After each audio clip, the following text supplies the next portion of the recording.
Score Nation.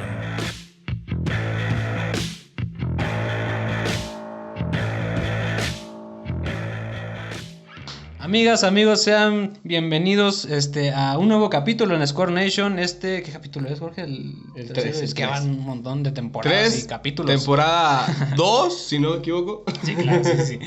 Bienvenidos a un nuevo capítulo. Yo me encuentro muy feliz de estar en un episodio más. Jorge, te saludo antes que nada. ¿Cómo estás? Muy bien, Yayito, muy feliz de estar aquí.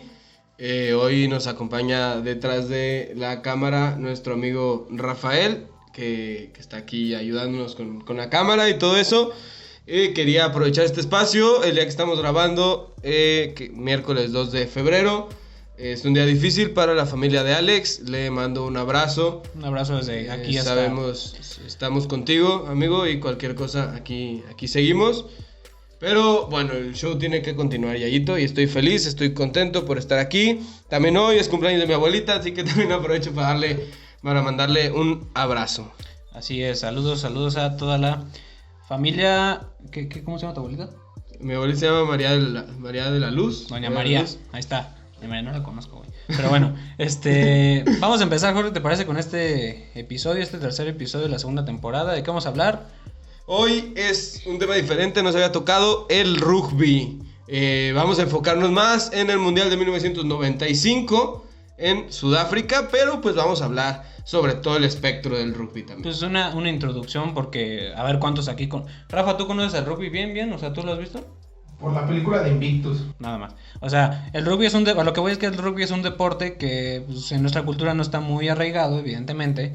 Lo hemos visto en películas, lo hemos visto a lo mejor cambiándole a la tele, pero no es un deporte que conozcamos mucho, ¿no? Pero es un deporte lleno de reglas, muy interesante. Trataremos de dar como una introducción de qué es el rugby, de sus comienzos.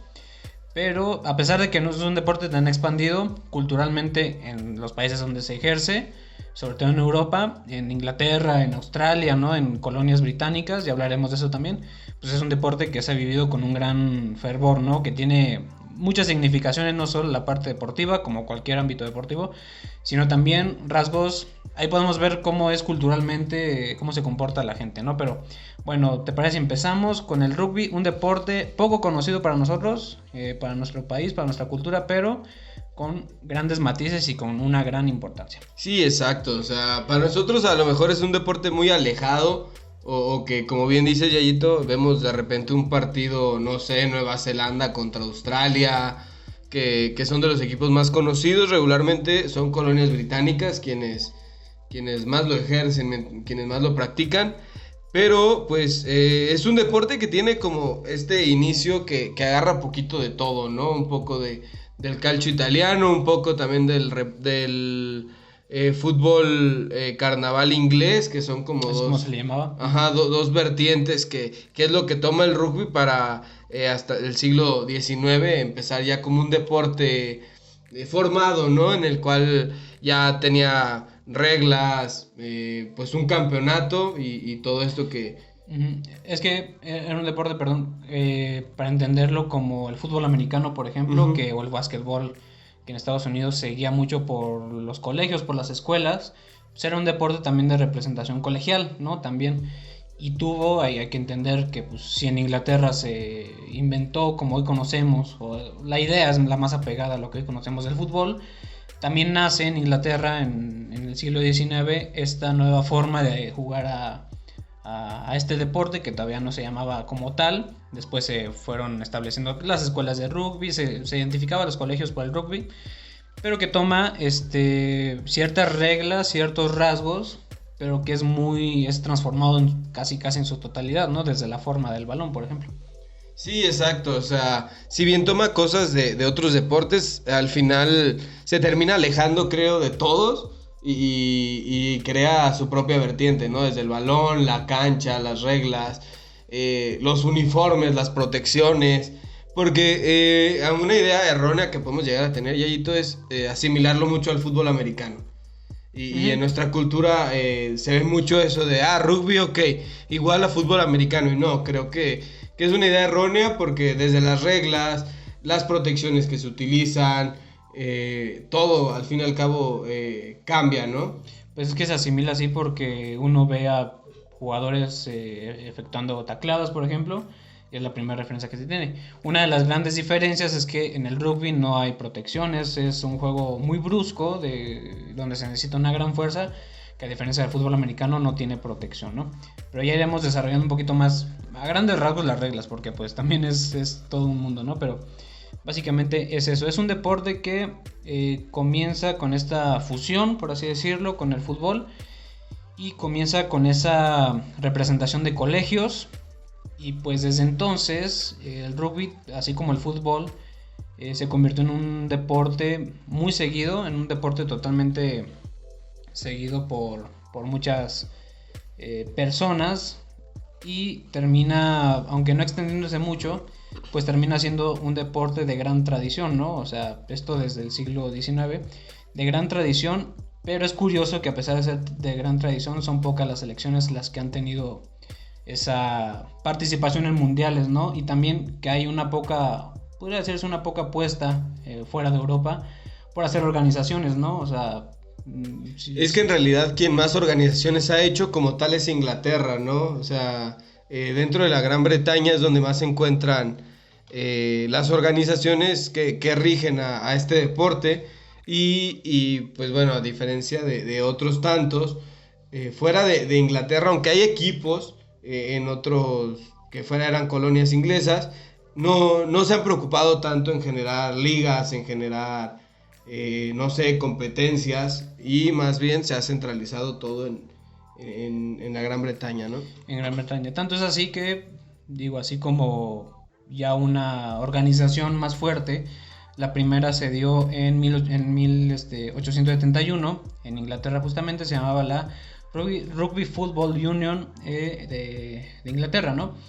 Que era integrada por clubes, al igual que el formato de cualquier deporte, pues que se juega de conjunto, pues tiene clubes, tiene ligas en donde se juega, y era integrada por 22 clubes, ¿no? Y digamos que la primera aparición internacional de este deporte se dio en el Reino Unido entre Escocia e Inglaterra, ¿no? Sí.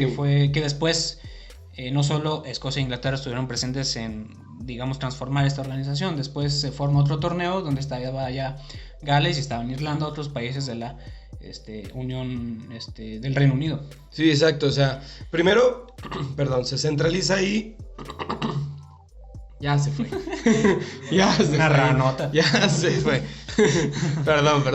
Bueno, primero se centraliza todo ahí y ya es como se va expandiendo, ¿no? O sea, se van generando las reglas, se va generando estos torneos, ¿no? Donde dentro del Reino Unido van mostrando al panorama internacional qué es el rugby, cómo se juega, para que esto se fuera creciendo en otros sitios. Es que es curioso, fue creciendo, pero como es un deporte, o al menos así lo interpreto, ¿no? Como es un deporte que era visto mucho desde los honores, en la cultura británica, sí se expandió en Europa, pero digamos que había después otros países, como lo fue Alemania, Francia, Portugal, Italia, España, Países Bajos, que buscaban también practicar el rugby de una manera más profesional, pero hicieron una organización después fuera de las autoridades británicas en este caso, ¿no? Que es un ejemplo de que, digo, como cualquier evolución, ¿no? Pues va a haber partes donde se necesita una correcciones, ¿no? Por así decirlo. Después se hace una unificación de una organización ya internacional, pero en esta parte de la historia estamos hablando de muchos países que, pues como que culturalmente y también por cuestiones raciales, pues como que no correspondían tanto desde la visión británica a este deporte, y empiezan a hacerlo desde afuera, con organizaciones fuera de las reglamentaciones, en este caso inglesas. Sí, y pues bueno, ya países, no sé, como Bélgica, Francia, Holanda, comienzan a hacer sus selecciones nacionales para representar en ya torneos europeos, o lo que ya en un momento llegó a ser la Copa del Mundo de Rugby, ¿no? La Rugby Football World, que es como este primer torneo ya donde sale la Gran Bretaña, 3 años después del torneo que se hizo en el Reino Unido, para pues mostrar qué selecciones podían ser partícipes, ¿no? Y pues como ya lo habíamos mencionado en otras ocasiones, pues la colonización inglesa apoyó para que en países como Sudáfrica, Australia, Nueva Zelanda y hasta la presencia de ingleses en Sudamérica como en Argentina, Chile o Uruguay ya también comenzara a ser partícipe, ¿no?, de esta cultura del rugby. Pues que es directamente por esos lazos culturales, ¿no? O sea, en Sudamérica por eso no es tan amplio, porque a lo mejor si identificamos a esos países que tienen ciertos lazos, pues son desde hechos históricos, guerras o diferentes cuestiones. Pues es Chile, es Uruguay, pero en mayor medida en Argentina, ¿no? Pero es curioso y eso es clave para después entender lo que sucede en este mundial del que vamos a hablar. Lo que sucede en Sudáfrica, pues digamos que la extensión que tuvo el rugby, no sé si decirlo más que por esta razón que quiero mencionar, pero sí al menos una razón importante, pues es que era un deporte británico que pues obviamente al estar Gran Bretaña expandida en tantas colonias, pues quienes vivieran en esos países, en esas colonias, quienes fueran parte del régimen, ¿no? Pues iban a abrir la puerta para que el rugby se llevara a cabo, porque al final de cuentas la percepción del deporte en Inglaterra es muy diferente, ¿no? Incluso se habla, no recuerdo el mote, pero es como se le hace referencia al fútbol y a la equitación como el deporte real, o sea, haciendo referencia a esta afición que se tiene desde la familia real por estos deportes, ¿no? Y porque lo que hacía obviamente la reina o bueno, quien estuviera en el trono y toda la familia, pues era algo que iba a ser ejecutado también por toda la gente, ¿no? Por todos los seguidores de este régimen. Sí, bueno, de hecho en Sudáfrica es tan grande este arraigo al rugby que se le considera el deporte nacional, ¿no? O sea, a pesar de que primero pues sobre todo a las personas de raza negra sudafricana se vieron afectadas pues de no poder participar dentro de este deporte, sigue siendo el deporte nacional y se utilizó en las movilizaciones, ¿no? Para quitar la colonia inglesa, se utilizaba el rugby como un estandarte importante de las personas que querían salir de la colonización. Entonces todo esto hizo que el rugby tomara fuerza en otros países. Uno de los países más fuertes también es Nueva Zelanda, que todos conocemos a los All Blacks, que tienen este particular baile antes de empezar el partido. Que son el haka, que es una combinación entre la cultura maori y los británicos, exactamente. Exacto, entonces es otro de los países que también consideramos hoy en día más fuertes. Probablemente las dos referencias internacionales que existen ni siquiera es parte del Reino Unido, probablemente es Nueva Zelanda y Sudáfrica las dos principales, ¿no? Sí, no, y están los números, digo, en la rama varonil, Nueva Zelanda tiene 3 mundiales hasta ahora. Sudáfrica también. Sudáfrica tiene 3, después le sigue, si no me equivoco, le sigue Australia con 2 e Inglaterra con 1, que es curioso que Inglaterra como en el fútbol, pues es donde nació el deporte, pero no son... Pecheando como siempre. No se compara en nada su obtención de títulos, ¿no? Al ser donde un nació. mundial en las dos ramas y haber creado los dos deportes es algo que hay que echarle un ojo, ¿no? Sí, está curioso. Y pues es curioso esta parte de que Nueva Zelanda que adopta estos comportamientos como hablamos del haka, que es de la cultura maori, que yo creo que todos lo hemos visto y que impone, ¿no? Bastante, o sea, antes de cada partido ver los movimientos y las expresiones vocales que hacen, o sea, yo imagino que más de algún rival sí se ha intimidado bastante, es que ¿no? Se ve en la cara a los rivales. El otro día justo vi por casualidad un video sobre esto, de cómo en la historia hay 2 personajes únicamente captados sonriéndole al haka. O sea, y como, ¿por qué? Porque es como un ritual tan imponente, como dices, que el rival se queda serio regularmente.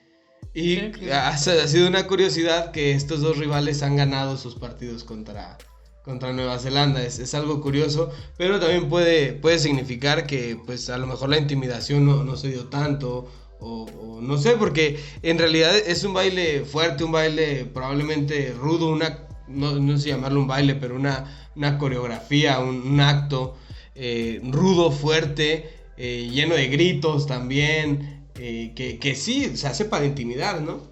pues, es una expresión más establecida, por así decirlo, o sea, en el sentido de que siempre la intimidación en el deporte, o sea, cuando se busca que tu equipo supere a un rival, está presente en muchas formas. Hay quienes desde las gradas pues gritan muchas cosas, avientan cosas, hay mucha presión. Por ejemplo, en el fútbol pues es habitual ver cuando una selección llega a un lugar donde no es querida y no los dejan dormir, les aparecen los camiones. Pero acá en el caso del rugby esto va más allá, o sea, yo no he visto algún caso realmente así como que un ataque directo a los jugadores, pero todo se efectúa en la cancha y creo que es lo que le da mayor importancia, que no sé si todo vaya, si se pudiera considerar todo como que en un tono totalmente deportivo, ¿no? Porque al final de cuentas este comportamiento de intimidación pues es en búsqueda obviamente de ya sobajar de alguna manera al rival y buscar superarlo desde lo mental. Lo que se busca es ganar, ¿no? El ganar tiene una implicación muy fuerte, aunque sea un partido de temporada o amistoso en el rugby, ¿no? Es muy diferente cómo se percibe la victoria. Sí, exacto, se busca, no sé, mermar desde antes del partido, pero sí, bueno, esto es algo que se hace... Tiempo. No, perdón, ¿puedes ayudarme a ver lo de la Está compu? desconectada ya. Perdón, gente, es que se me apagó la compu y... Pero bueno, vean el video y Yayit se va a poder comprar otra computadora. Listo, continúa, Jorge, perdón. Ok, ya, ¿listo? Sí, es que se desconectó, pero ya, porque me di cuenta, porque tampoco me estaba cargando. Bueno, entonces, ya yendo un poquito más a las reglas del rugby, Yayito. Hablemos de las reglas porque es todo un caso, ¿no? Hablar de, incluso desde el tipo de cancha que te confunde bastante, ¿no? O sea, pero a ver, vamos con las reglas básicas. Primero, las anotaciones se llaman try. Es de try, ajá. Ajá, en inglés. Los tries les dicen, ajá. Ajá. Que valen 5 puntos cada una. Y para llegar a la anotación se tiene que ir pasando el balón de forma perpendicular o hacia atrás, o correr con él sin que los rivales te tumben. Sí, la idea es buscar llegar al área rival, por así decirlo, que es el área de anotación. Sí, al campo de anotación, sí. Que puedes asimilarlo como con una especie de porterías raras ahí, porque pues, tiene esta base en el fútbol. Y es muy curioso cómo, aparte que es una cancha muy amplia, efectivamente un estilo de juego, porque la reglamentación oficial determina estilos de juego, ¿no?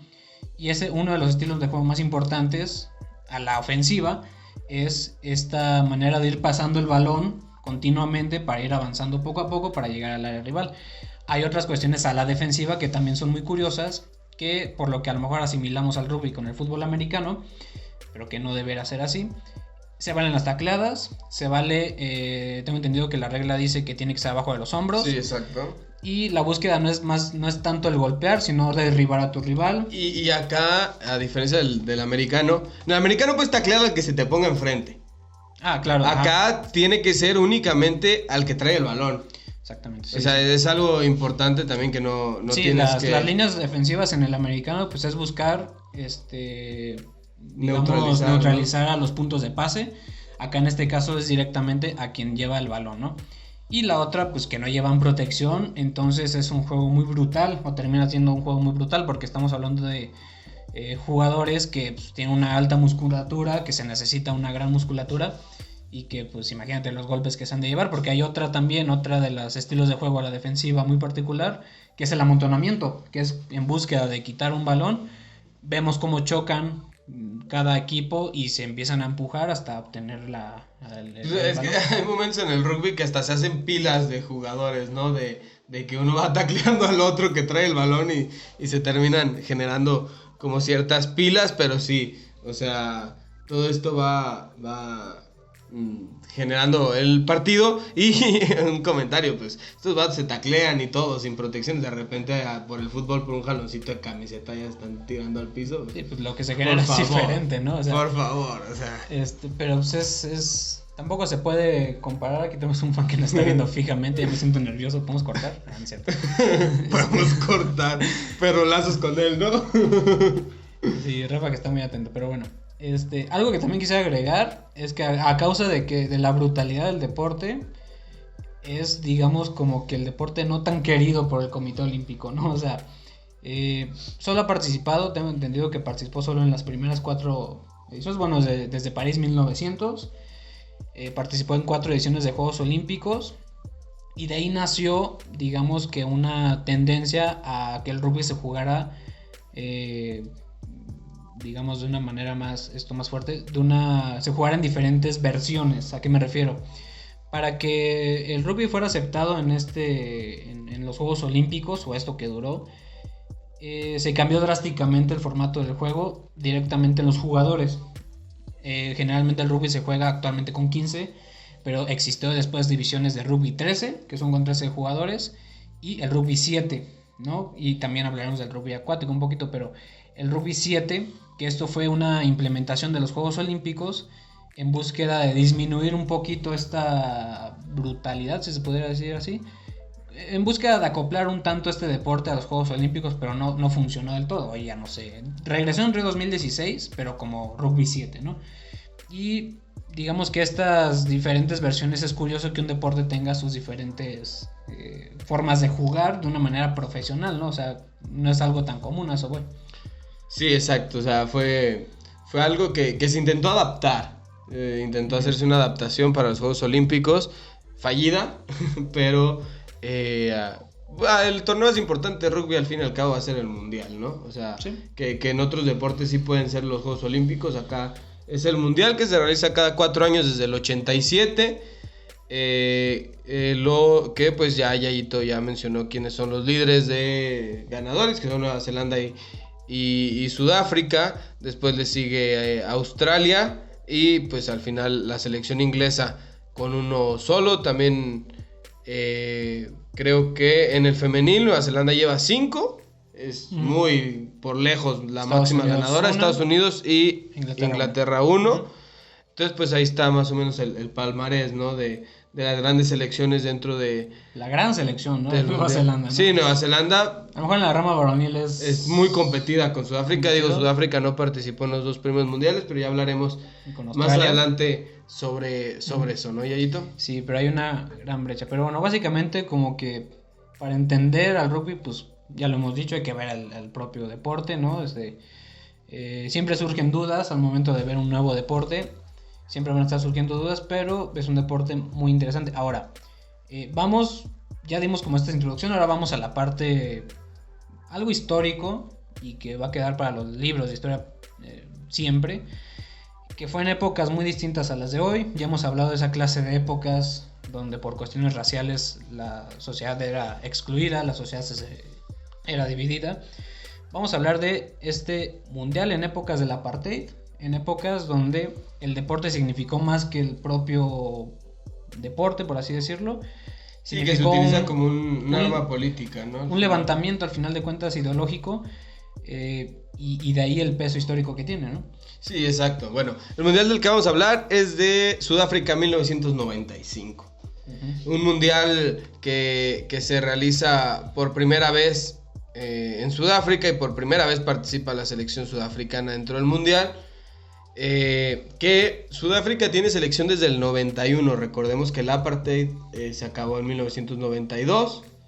Entonces, con ese respaldo legal estuvo desde el 48 hasta el 92, ¿no? O sea, exacto. Era reconocido legalmente como una manera de vivir y de comportarse, ¿no? Que digo, igual explica poquito lo del apartheid, porque probablemente... Bueno, pues básicamente era esta división que había en la sociedad donde había estas, ¿cómo decirlo?, colonias o zonas donde vivían personas blancas y que excluían, marginaban a toda la comunidad afrodescendiente, y pues las alejaban y no tenían prohibido rebasar o pasar ciertos límites establecidos. Imagínense que esa supremacía blanca, si ¿no? una persona blanca iba caminando por la banqueta, las personas afrodescendientes tenían que bajar de la banqueta para cederles el paso. Sí, ese tipo de comportamiento. O sea, era un comportamiento discriminatorio, racial, y que hoy en día lo entendemos como tal. Que es curioso que se haya mantenido hasta el 91, ¿no? O sea, obviamente seguimos teniendo muchas tendencias y muchos comportamientos erróneos, pero digamos que se haya mantenido hasta 1991 una legalidad, porque era legal. Sí, es que era una ley. Esta clase de vida, ¿no? Esta visión racial, pues es algo...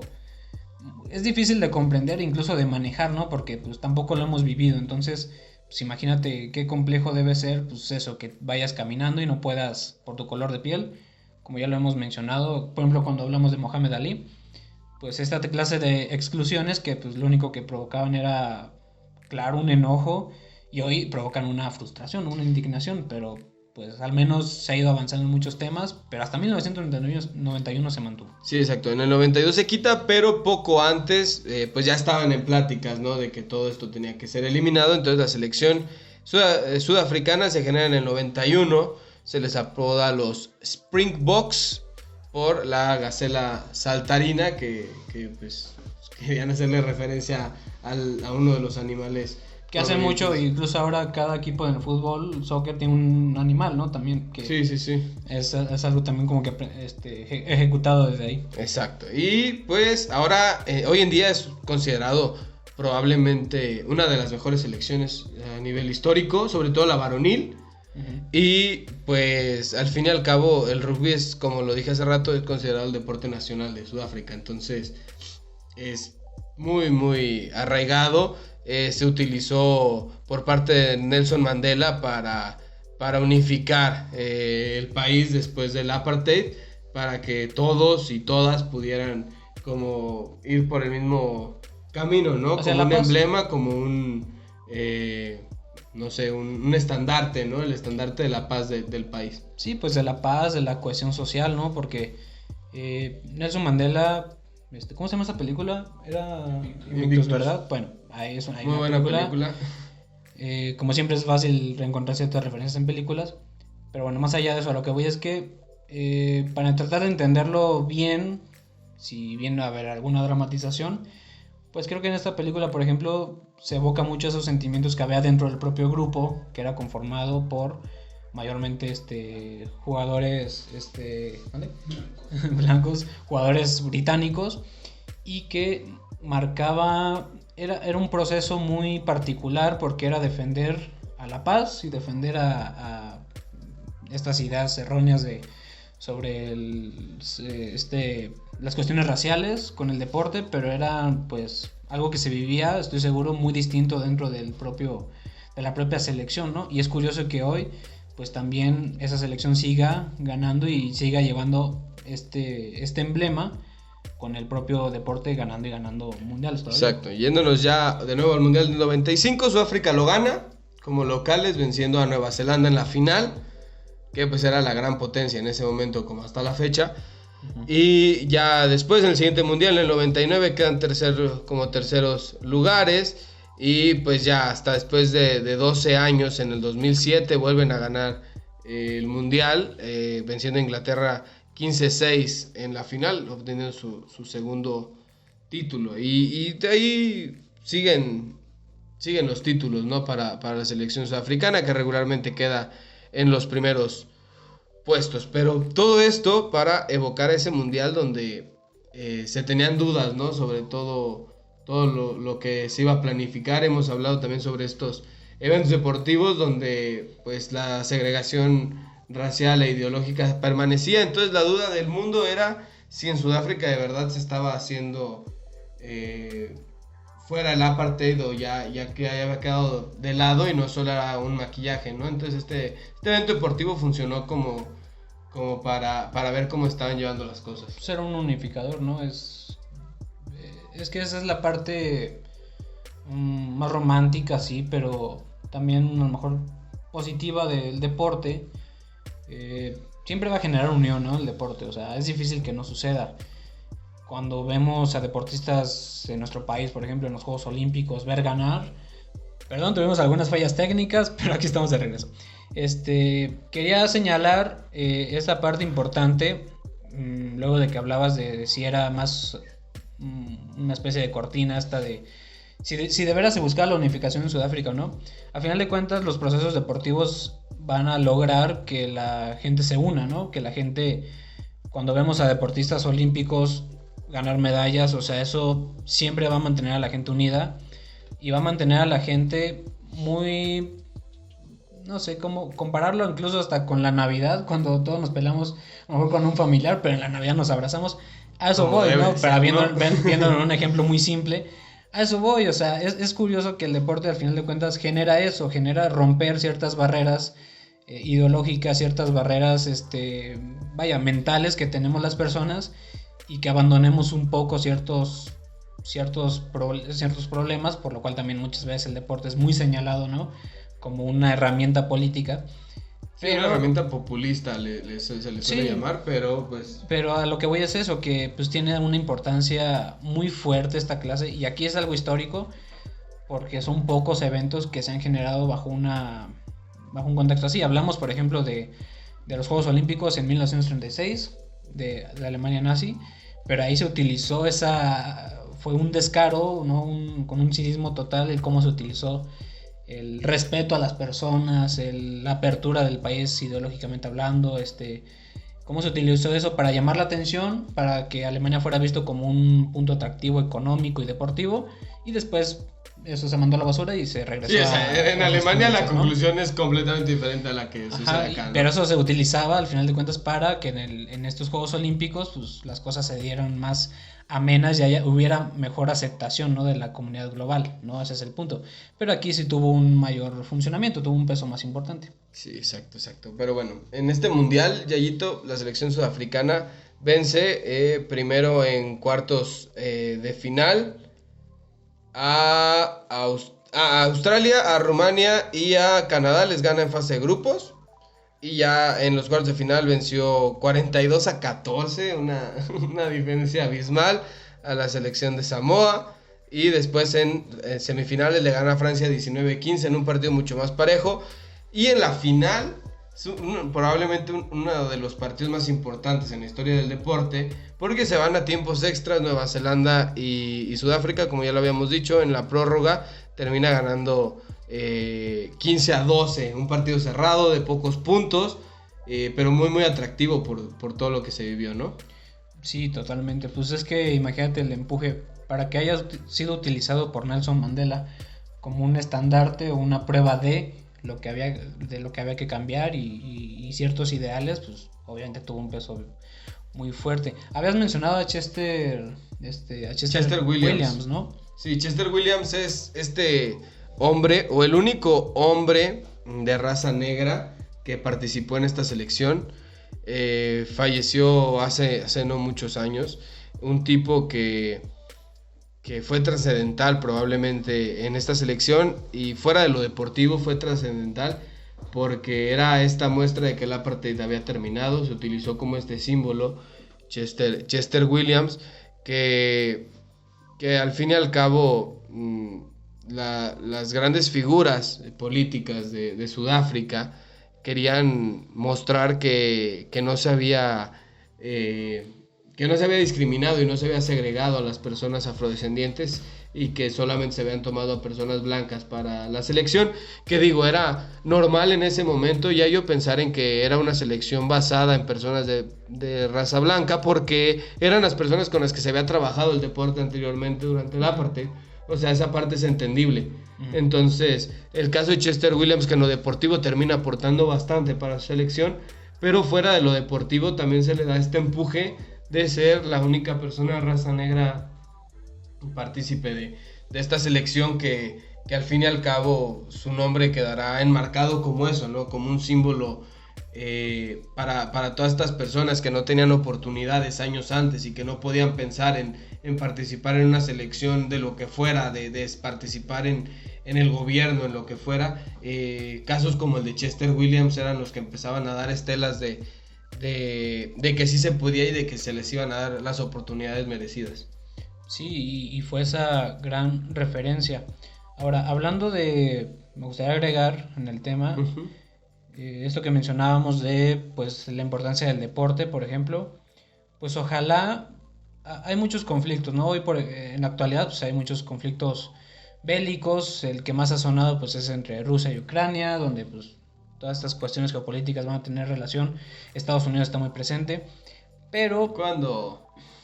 Bueno, sí, pero lo que voy es que siempre ha habido momentos difíciles, y ojalá, yo quiero pensar que seguirá habiendo eventos deportivos, en este caso, como se puede dar en el arte, como se puede dar en las propias movilizaciones en las calles, que puedan buscar de alguna manera no buscar, pero sí generar o lograr que la gente se una más, ¿no? Y en épocas actuales donde hay tantos problemas, a causa también del COVID, a causa de que estamos en una época donde el tema político es presente porque todo el tiempo estamos criticando las formas de los gobernantes, nos criticamos entre nosotros, discutimos mucho muchas situaciones, hay una pelea por cuestión de derechos humanos, ¿no? Una pelea constante, se alza la voz ya sobre muchos temas, sobre cuestión de género, sobre libertad sexual. Hay muchos temas muy presentes y ojalá, yo espero que en un futuro pues siga habiendo estos eventos deportivos que puedan lograr un poco unificar, ¿no? Y con ello no va a ser el método único para resolver las cosas, pero sí va a ser un lugar a lo mejor para abrirse a otras cosas y a otros comportamientos. Que al fin y al cabo el deporte siempre puede ser utilizado como un lugar de visibilización, ¿no? De todas estas injusticias que se viven y se han vivido a lo largo de la historia. Y como tú ya mencionabas, algunas cuestiones de género, en este caso cuestiones raciales. El deporte puede ser ese ojo para visibilizarla, ¿no? Y para intentar que mayor cantidad de personas vean el cambio que se quiere hacer y el por qué es lo que se quiere hacer. Y no solo efectuado desde las aficiones, ¿no? O sea, me acuerdo en el fútbol americano, hace algunos años, cuando una señal era hincarse en el himno nacional en búsqueda de protestar por toda la violencia contra los afroamericanos, ¿no? Que eso te habla de ¿cómo decirlo? Una acción que sí trasciende, o sea, sí trasciende muy fuerte, pero es el lugar propicio para hacerlo también porque es el lugar donde la gente está unida y donde pues también las emociones están a flor de piel, ¿no? Y de alguna manera pues sí, es el lugar propicio también, ¿no? Para llevar a cabo. No es el objetivo único del deporte, pero eso tal vez se pone a discusión cuando hablamos de qué busca el deporte realmente, ¿no? Solamente obtener un número. Exacto. O disfrutar, ¿no? Exacto. Por ejemplo, yo a mí se me viene a la mente también el caso de Ada Hegerberg, que fue la ganadora del Balón de Oro 2018 femenil, que no quiso participar en el Mundial de Francia 2019 por todas estas sexualización que se le dio al mismo fútbol femenil y cómo se le veía desde... Un montón de lados es un tema, aquí en México es todo un tema también. Sí, exacto, o sea, lo hemos vivido, cómo se le sexualiza a la mujer solamente por jugar fútbol. Entonces este caso de Ada Hegerberg, que al fin y al cabo a la hora de la entrega del Balón de Oro hay una actitud patética por parte de quienes estaban ahí, que le pidieron bailar tuerca arriba del escenario cuando le entregan el Balón de Oro. Todas estas actitudes pésimas, ¿no? que hay dentro del deporte, y que es otro caso de que el deporte se puede utilizar como muestra para mostrar estas injusticias, todas estas violencias, discriminaciones, y no solamente ser un lugar de esparcimiento, ¿no? Sí, totalmente, y lo vimos en los Juegos Olímpicos también en muchas formas con las gimnastas estadounidenses también, o sea, hay muchos lugares donde vamos a ver esa clase de expresiones. Ojalá, mi punto es que ojalá pues, siga sucediendo esto, porque pues, el deporte en este caso va más allá de solamente superar a un rival, ¿no? Exacto. Y muchas veces eso pasa a segundo término, ¿no? Pero bueno, por mi parte creo que sería todo. No sé si quieres agregar quiero, más. Quiero agregar un poquito sobre al final lo que termina ganando la selección sudafricana, que me parece muy importante, ¿no? Cómo se vieron mermados, se vieron discriminados, sobre todo la selección varonil, que es a la que le dimos importancia. Ganan el Mundial del 95, 2017 y 2019 de rugby. Quedan en tercer lugar en el 99 y en 2015, o sea, que están cerca de la final. Y de ahí, como te decía al principio, ya hay como 200,000 torneos de rugby. Hay torneos que se juegan entre 2 selecciones, hay torneos que se juegan entre 4. Por ejemplo, el Mandela Challenge Plate es disputada nada más entre Australia y Sudáfrica. Sudáfrica ha ganado 6. De 2002 a 2019 nada más perdió el del 2007, si no me equivoco. Luego se viene la Freedom Cup, que también es nomás entre Nueva Zelanda y Sudáfrica. donde Sudáfrica ha ganado 2004 y 2009. Rugby Championship, que ya es entre 4, ya es un cuadrangular por lo menos entre Argentina, Australia, Nueva Zelanda y Sudáfrica. Y han ganado 4 títulos de estos. Este es el palmarés que conforma la selección sudafricana, probablemente uno de los más ricos a nivel varonil en el mundo, ¿no? Sí, totalmente. Pues están los números siempre hablan también, ¿no? Sí, exacto. Nada más quería como añadir este datito. Así es, pero bueno, cerramos hasta aquí. Les agradecemos que nos hayan seguido nuevamente, que nos hayan visto, nos hayan escuchado nuevamente. Le mandamos un fuerte abrazo a Alex y a toda su familia. Estamos con ustedes. Y pues bueno, nada, te agradezco, Jorge, le agradezco a Rafa que nos ayudó también. Estamos en todas las redes sociales, estamos en Instagram, en Twitter, en Facebook, en YouTube. Estamos también subiendo algunos clips a TikTok. Estamos intentando en muchos lados estar presente, pero bueno, gracias, Jorge. Muchas gracias a todos, todas por habernos escuchado o visto el día de hoy. Estoy muy contento de seguir con este proyecto y pues gracias, Yayito, gracias Rafa por ayudarnos el día de hoy. Estoy contento y nos vemos en la próxima, Yayo. Hasta luego.